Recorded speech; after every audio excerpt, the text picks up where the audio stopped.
Hello, and thank you for joining Create New South Wales webinar today. I'm Kate Butler, and I'm a manager in the key organisation team. And today we're going to provide an overview of the 4-year multi-year funding program. This program is part of the new Arts and Cultural Funding Program, also known as the ACFP. We are recording and transcribing this webinar so that we can make it available on our website. So could I ask you to please make sure that your webcams and mics stay off? Next slide. Create New South Wales acknowledges the First Nation people across the state and their continued connection to the lands, waters and culture. We respect elders past and present and the role that First Nation artists play in contributing to their culture. I also recognise the traditional owners of all the different lands we are working on today and extend my respects to my First Nation colleagues and Create New South Wales and First Nations people joining this webinar. We are also joined by our Auslan interpreters. As we go through the slides, if you have any questions, please put them in the chat and we will answer at the end.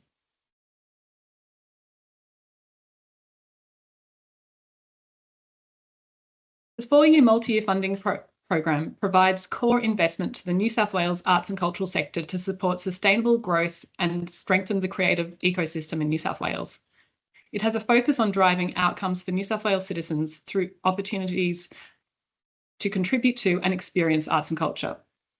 Funding will support small to medium organisations, local government authorities and service organisations that have clear collaborative models and strong financial partnerships. The first iteration of this funding program will provide funding for 3 years, from the 1st of January 2026 to the 31st of December 2028. This will mean that it aligns with Creative Australia's multi-year funding program dates and in future will economise the effort it takes for organisations to apply for both programs.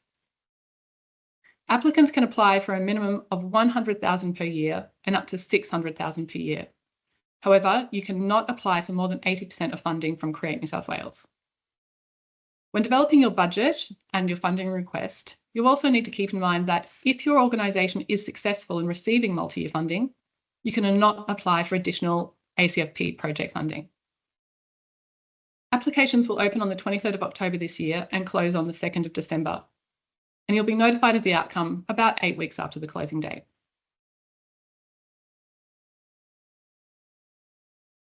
To be eligible to apply for 4-year funding, an applicant must be a not-for-profit arts and cultural organisation, service organisation or an LGA with a primary purpose of arts and cultural activity, and it must be based in New South Wales.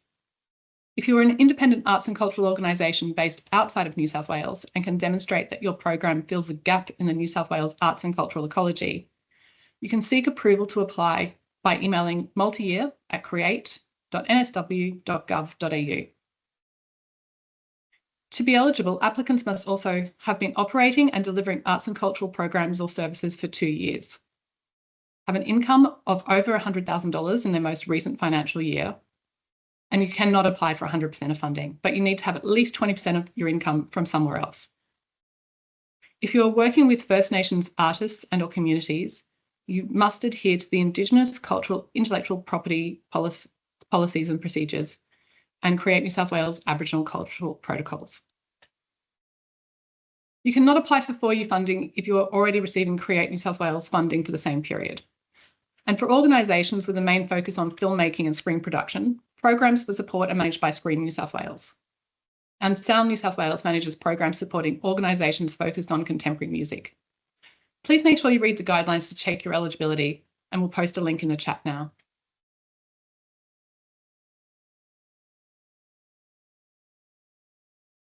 Slide. 4-year multi-year funding contributes towards an organisation's costs of delivering its arts and cultural programming. For service organisations and independent arts and cultural organisations, funding can also contribute to operational costs, such as staff salaries, rent, and the day-to-day costs of running your organisation. Funds can also be used to purchase equipment if it's integral to the arts and cultural activity. However, local government business units can only use funding towards the costs of program delivery. As part of your annual program, Create New South Wales funds can be used for a range of activities, including creation of new work, productions, presentations or publications, development of audiences, markets and or partnerships, and sustainability and capacity building initiatives. Service organisations may also deliver devolved funding programs. Next slide. Thanks. Successful applicants will be expected to deliver on at least one ACFP strategic priority. Prioritising First Nations in the ACFP ensures that Aboriginal and Torres Strait Islander peoples of New South Wales receive focused support for their cultural continuity and artistic endeavours. This priority acknowledges and focuses on the diverse Aboriginal nations within the state of New South Wales. More information about First Nations and Indigenous cultural and intellectual property principles are available on the Create New South Wales website. Western Sydney or regional New South Wales are also priority areas. You can find a full list of the LGAs that make up Western Sydney in the glossary, and we'll post that in the chat. Regional New South Wales is defined as the areas outside Greater Sydney. We will pop Create New South Wales' definition of regional New South Wales in the chat too. The next generation of creatives and audiences includes young people aged between 18 and 25. It has a focus on career pathways, emerging artists in the first 5 years of their practice, and new audiences. When it comes to broad and inclusive communities, that refers to the wide diversity of New South Wales people. It includes those from cultural and linguistically diverse communities, people of non-English speaking backgrounds, First Nation communities, and those who identify as part of the LGBTQIA+ community.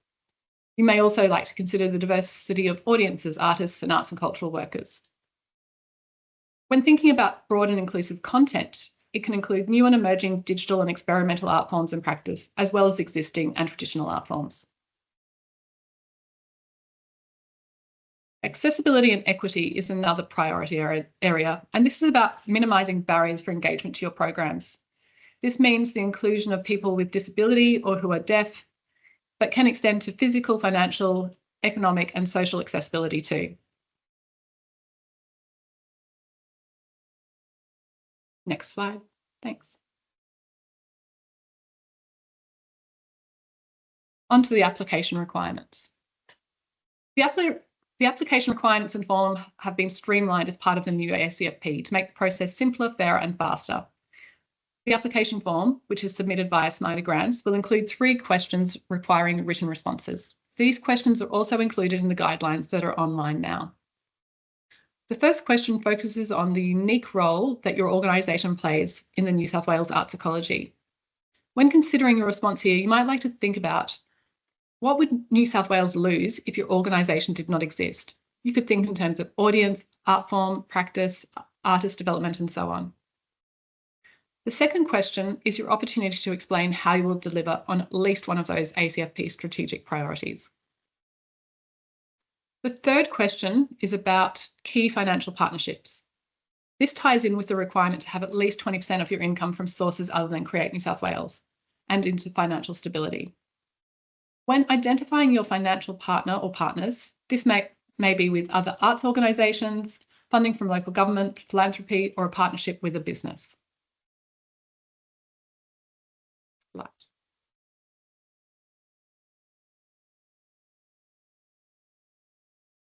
The application requirements and the form have been streamlined, and however, as part of your application, as in the past, we'll also ask for a strategic plan, an artistic or service plan of activities for 2025 and 2026. And this is really your program of activities, and a budget for 2025 and 2026. You will also need to upload audited financial reports from your most recent financial year, which may be the period ending December 2023 or June 2024. All materials will form part of the assessment, and we have guides and templates on our website that will help you to develop these materials. While applications don't open until late October, it's beneficial to start working on your strategic plan now to really plan through the process prior to applications closing on December 2nd.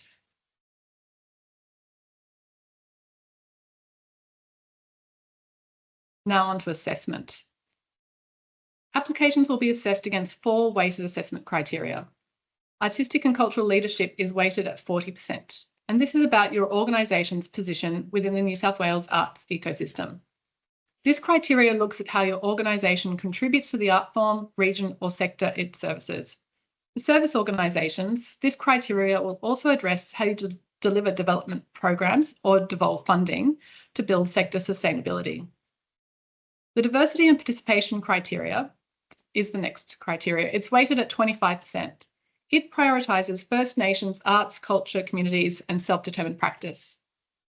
This criteria is also about how your organisation engages with your community and diverse audience and participants, including the ACFP strategic priority areas.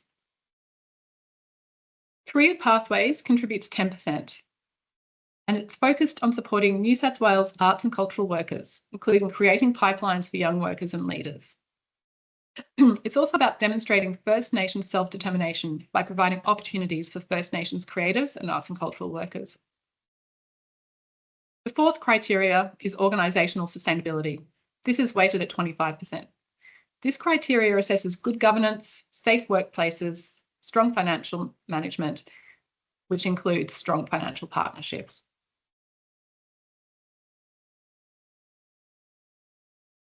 Slide.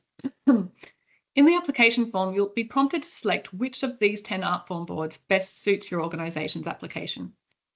Presenting organisations that program activities and events across multiple art forms are encouraged to identify multi-arts as their primary art form. These applications will be assessed by a subcommittee of members drawn from across the relevant boards. There's more guidance and information on the assessment process in our guidelines.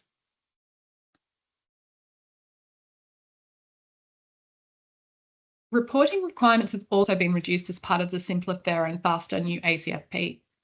Only successful organisations will need to provide KPIs to Create New South Wales, including showing that 10% of its annual Create New South Wales funding supports collaboration. While Create New South Wales will meet with funded organisations every year, reporting will only be every 2 years. However, organisations will need to provide their own reporting to Create New South Wales. That's their annual report and audited accounts. And that's the overview of the 4-year multi-year funding guidelines. If you have any questions about the guidelines or throughout the application process, you can book in a meeting with members of the multi-year funding team. There's a link in the guidelines, and we'll also post that link in the chat too. We'll now turn to questions. We have the full team from key organisations here today to answer those questions.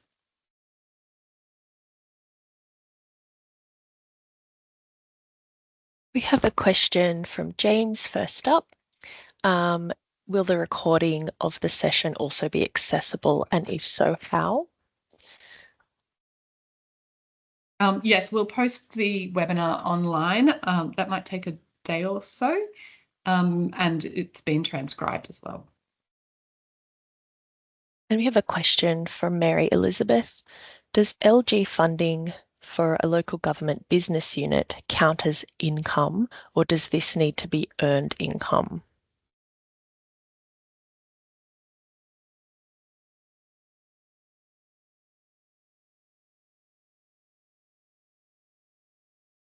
Do you want me to take that one, Kate? So, hi everyone, Brianna here. Sorry. If you are applying as a local government business unit, you'll need to demonstrate additional funding outside of your local government agency. If you're partnering with a local government business unit, for example, you're a regional arts development organisation partnering with an LGA, then yes, that would be included as income for the organisation. Basically, Create New South Wales cannot fund 100% of funding costs. There needs to be 20%, which could be from own sources or other income earned. And I'll also highlight that one of the key criteria within the guidelines is around financial partnerships. So how you're developing those financial partnerships as well.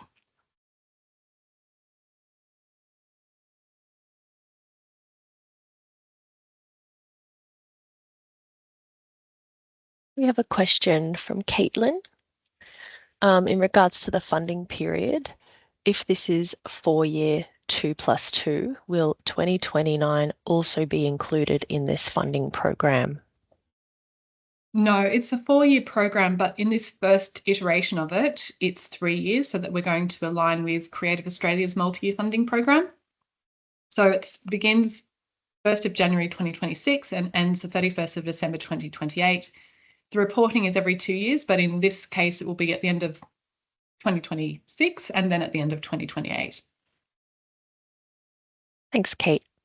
A question from Sophie. Could you explain more about what financial partnerships entails exactly? Bree, did you want to do this one as well, or do you want me to do this one? Got it, Kate?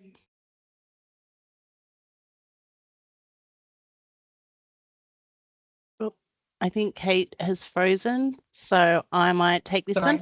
one. There's a glossary in terms of financial partnerships, but really it's about how organisations work collaboratively with a range of funding opportunities, whether it's philanthropic, sponsorship, other levels of government investment, local government, state, federal investment. Really, it's about how organisations are really looking at making sure there's a diversity of income. It also could be through memberships and connections with community as well. So we really just want organisations to be able to clearly articulate and think about how else they're building their deliverables and their capabilities, really.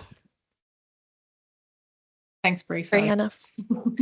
Another question from Inara. In terms of the amount requested from Create New South Wales, is that a fixed amount plus CPI, or can it vary across the 3 years? Given that project budgets can vary depending on how many artists are engaged, for example, or staged capacity building initiatives across that 3-year timeframe. It will be a fixed amount. So whatever you request will be the amount per year. It will be, there will be CPI if that funding is available.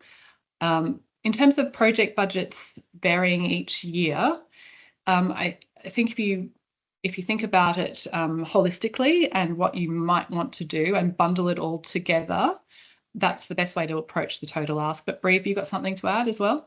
Yeah, so as Kate said, with multi-year now, if you're a multi-year funded organisation, you won't be able to apply for project funding, which previously could happen. So we're asking that people roll in those project funding asks.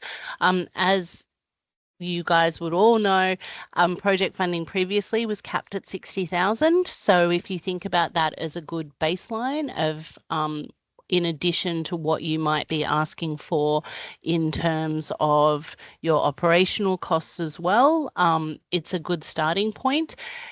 If you are looking at in thinking about CPI, you'll need to include it in the ask. It does not apply for the 4-year funding round. So you might go, okay, this is my total ask, and this will actually cover me for the next 2 years after the initial first year, because it's only this one's only 3 years of funding.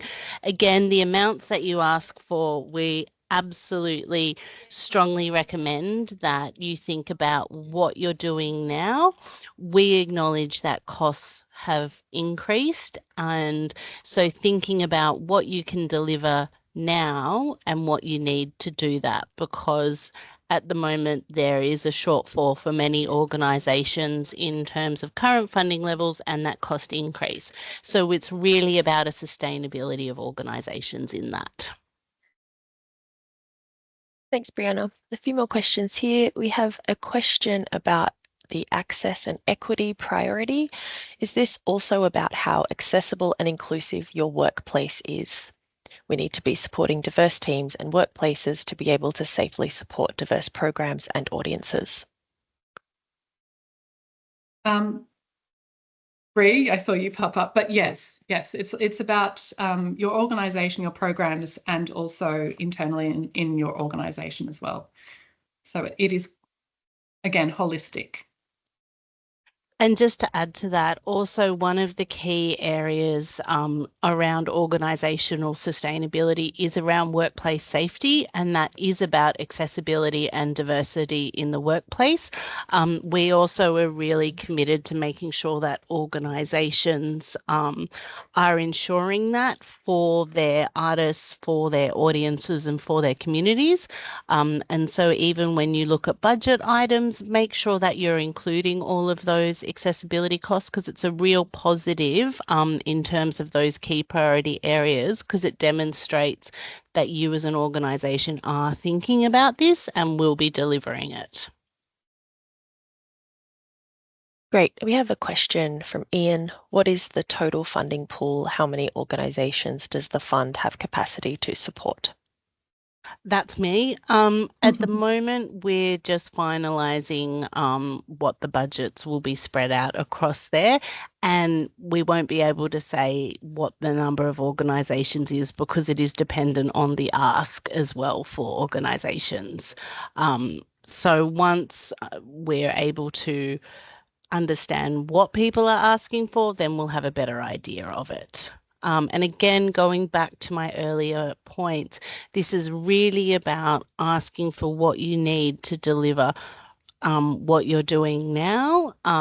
It's not, I know previously with multi-year, there's been discussions around its growth and it's bigger and it's better. This is about going, what you guys are delivering is really important and really strong, and this is what you actually need to fund that activity.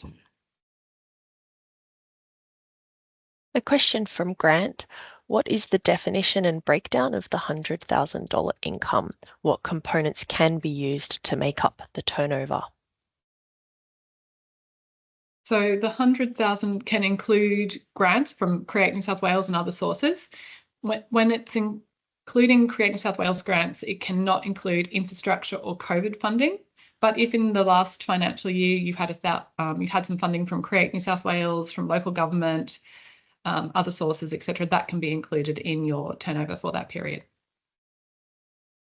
Thanks, Kate. I'm just going to skip ahead to another funding question while we're on that topic.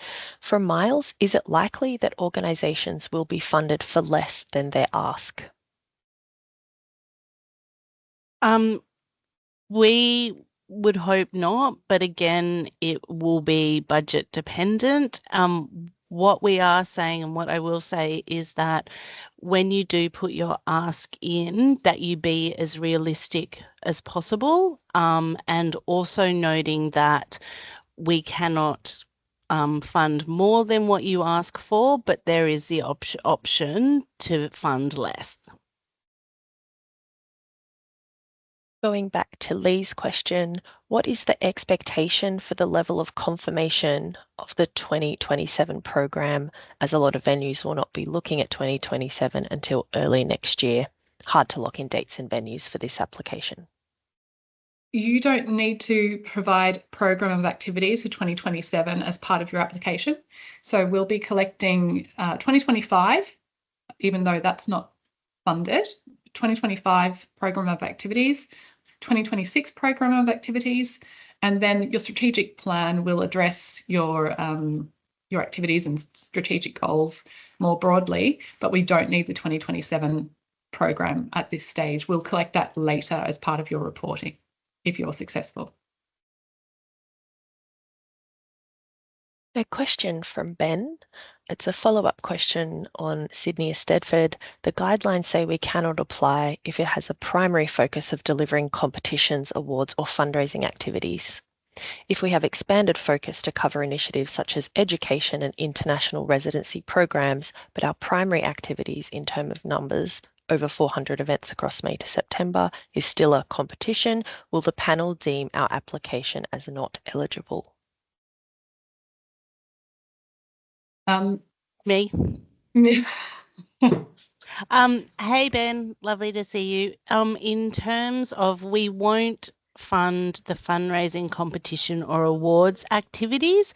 In terms of the education international residency programs, you may put an application in where that's what you're asking for, but you'll need to make it very clear that it is Create New South Wales funding would not be going to any of these activities. I would also recommend that if there are specific project areas that you would like funding for, that you consider the new project guidelines in terms of cultural access project funding, or also have a look at the 2-year, and it may be more suited within that realm. We have a question from Miles. When will the list of peer board members be announced? Will this be transparent ahead of the multi-year applications? Sorry, Kate. That's yes, all right. I was going to pass to you. It will be published on our website, and it will be published before the applications close. So it will absolutely be up there. As you guys all know, applications don't open till October, but it will go up there. And as soon as it is, as long as everyone's signed up to the Create e-News to get all the notifications, we'll let people know as soon as possible. And a question from Tracy. Our strategic plan is due for renewal and likely won't be completed by the time the application is due. What do you recommend in this instance? Bree, did you want to answer that one too? So if you're an LGA or other organisations who might be trying, who might need approval for their strategic plans by council and the timeline doesn't add up, what you'll need to do is submit a draft. It will need to be complete, and then you'll be able to send us through your final plan once it's been approved by council or your board. It will still have a time limit on that, but we're really trying to accommodate that. But you will need to complete the bulk of the application, and you will need to make sure that a draft version of your strategic plan is in there. Following Tracy's inquiry, our strategic plan currently ends in 2028. Is this okay? Yes, so the strategic plan should cover the period of funding, so 2026 to 2020 to the end of 2028. We know that some people might have strategic plans from 2025 to 2028 or even beyond 2028, and that's fine, but it should cover the funded period. A question from John. Will the decision on this funding be finalised and recipients notified before the 2-year funding application opens? Yes, yeah, it's been structured that way.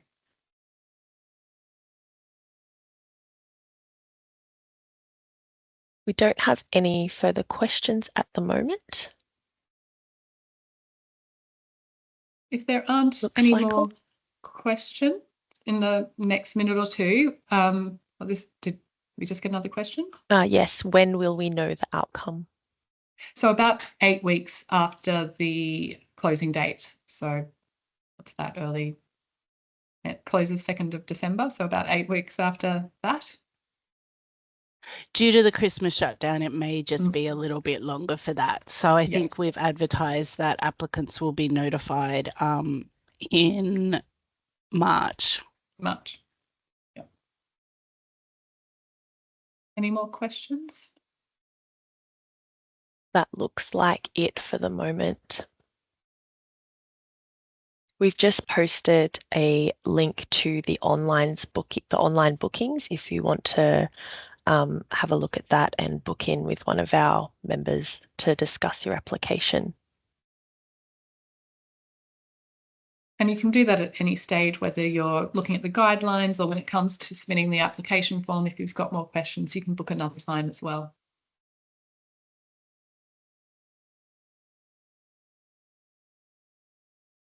Well, if that's it and there aren't any more questions, we might say thank you for joining us. And don't hesitate to contact us if you have any questions about the 4-year program. And I should do a little plug for our 2-year funding webinar, which is on Thursday at what time is it again, Anna? 11 o'clock. 11 o'clock.